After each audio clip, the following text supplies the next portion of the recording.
So I mean, we had some good and some really we had some good reviews, and then that one bad one this week. Yeah. But not too bad. Got a lot of interviews coming too with some of these bands, so that's really interesting as well. But aside from that, a couple things we can touch on. Mermader Justin, Justin Mater. I had some spare time today when I wasn't writing or doing site stuff and interviews and shit. I watched all of season 3 of Metalocalypse today. It's classic. It is classic. I mean, that is some quality TV right there. And that leads us to a couple things. New album coming out. Brendan Small's Galaktikon. Yeah.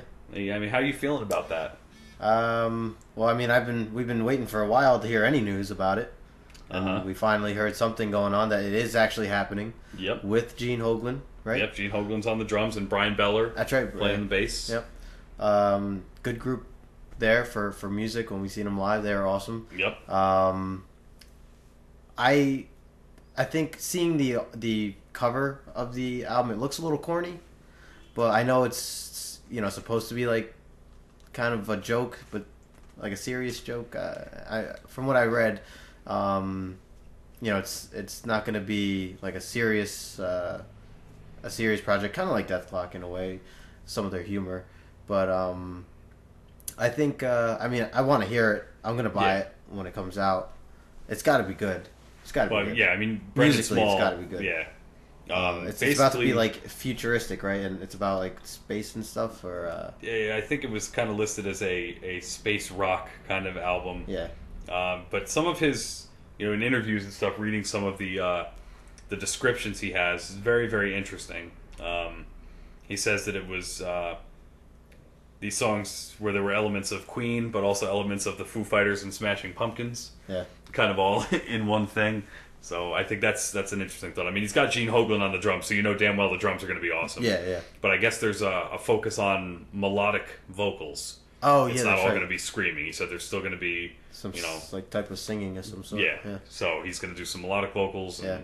But the key thing, and I think the most exciting part of this whole thing, was that it was just announced that the album is coming out in April.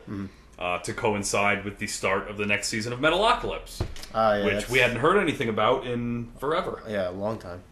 I was getting worried because I want to know what's going to happen next. Yeah. Well, that's watching season 3. You get to that last episode, and the end of season 1, had a very, very. There was a climax to the episode. He fights the guy, and all that shit happens, and the priest guy gets his intestines out his mouth. Yeah. The end of the second season, Charles gets beat up and killed. It's kind of the other way around. Yeah, well, yeah, that's right. He ends up passing away. Yep. So you end up like waiting for the third season, but at the end of the third season, it's basically just like you just don't know what's going on. Yeah. There's the Falconback project, and then does he know who the guy is, and all this shit going on. And I can't believe that this is really the first time we're talking about this. Yeah, no. In almost a year of doing this. This is the first time, really. But no, it definitely has me hooked, and I can't wait for the new season to come out. I know Brian Posehn, the comedian, was I think he said he was helping to write it, so that's pretty awesome too. Oh, that's cool. Going to be some good stuff in there. I'm sure there'll be a lot of good guest stars. Yeah, it's amazing how many people he got to do episodes. All of Mastodon were in episodes. He had all the guys from Metallica. Dave Grohl was in there, and he's had some big stars on there. Yeah, I imagine it's got to be fun writing that TV show. I would hope so. Yeah, and I hope he continues doing it. At least so we can get the story done, goddammit. I don't want to live the rest of my life wondering what the fuck just happened. Yeah, I'd be so upset if they never came out with a fourth season. Yeah. But it has been a while. Yeah. But yeah, so keep an eye out for this new season and hopefully their new side project that they're working on. Yeah, I don't think there's a hard date. All I know is that it was supposed to be April, so hopefully we'll get a date soon and we can go from there. I'm just glad it's this year. Yeah, I don't want to wait any longer. Yeah. But now I also wonder if he's going to do another Deathclock album too. Oh, he has to. Because the songs that were in season 3 were pretty amazing. There were some great songs in there. Some powerful riffs. That's what I always look forward to is Deathclock solos. I love the solos. Yeah. Oh yeah. And they're so catchy and like you could hear it anywhere and just recognize that that's Deathclock.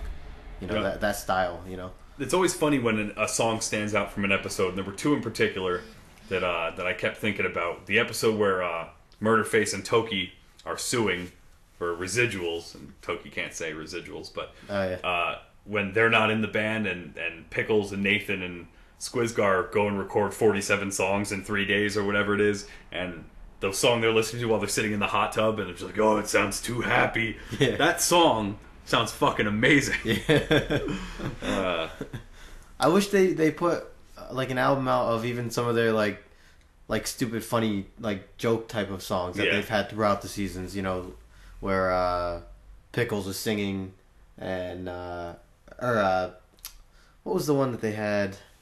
I can't remember now. Well, Murderface and Toki write the song "Taking It Easy." Taking it easy. Taking it easy. Yep, that was a good one. I mean, this past season had so many musical episodes. Even the one where Murderface sues, he sings the song about how life should be easy, and if it's if you have to work for it, it's not worth doing.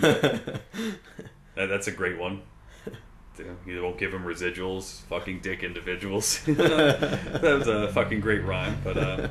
The episode where Pickles goes to rehab and he has to sing the whole song about going to rehab. Oh, yeah.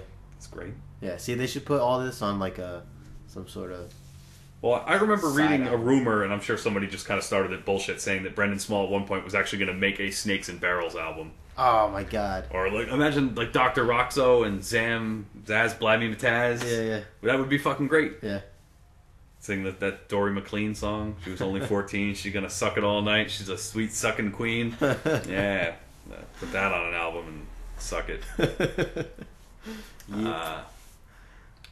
So fuck. No, I really want to. I might just watch it again. Yeah. You know what, man? You gotta go. I gotta watch it again. But so anyway, on to the usual suspects here. Go on our Facebook and click the like button, because we only have 381 likes. We'd like to get that up to, like, I don't know, 30,000 by the end of the week.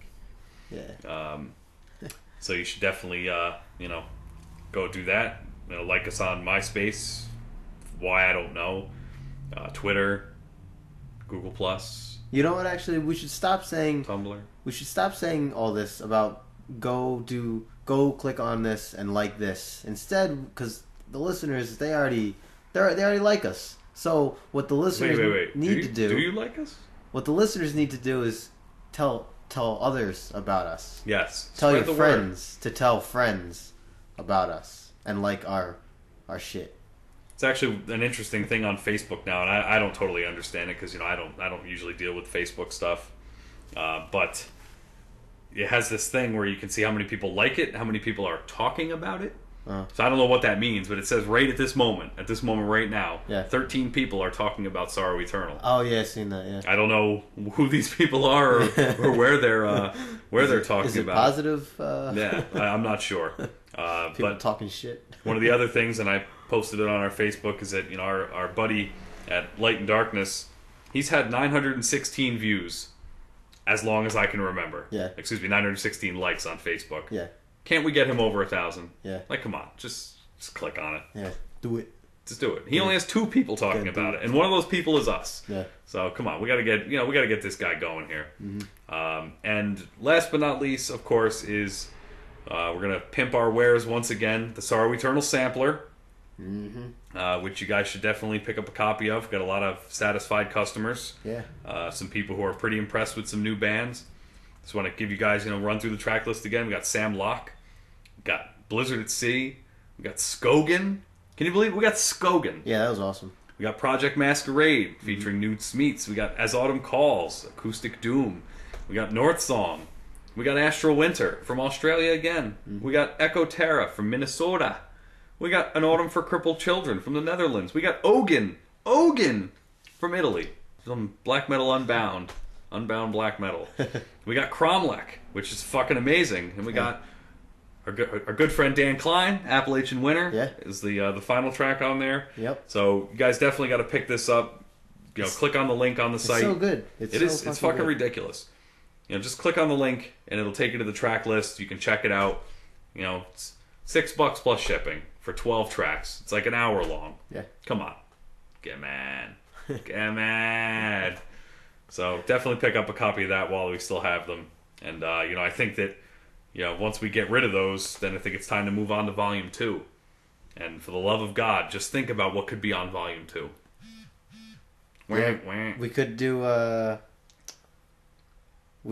something similar to this one where it's just a random mix of different genres, or we could even do maybe a certain specific genre. Oh, you and I had discussed the idea of Sorrow Eternal, the Sampler Doom Edition. Yeah, that'd be where fucking we would awesome. fit like 6 tracks on there because they're all 15 minutes. But yeah, so that would be awesome. Once we get rid of these, we'll move on to the next one, so you guys can keep discovering some great new music. Yep. So anyway, we hope you guys do what so many of these musicians that we interview tell us to do. Mm-hmm. Stay metal, Stay metal. Stay metal. Hey, hold on. I just got a text here. Oh yeah. Hold on. Knock knock. Who's there? Darrell. Darrell who? Darrell Hell 22. Wait, that's you. That's you. You did that. You I just said did that. Yeah, I didn't I even was see you looking do right that. at you. You did it? Was that you?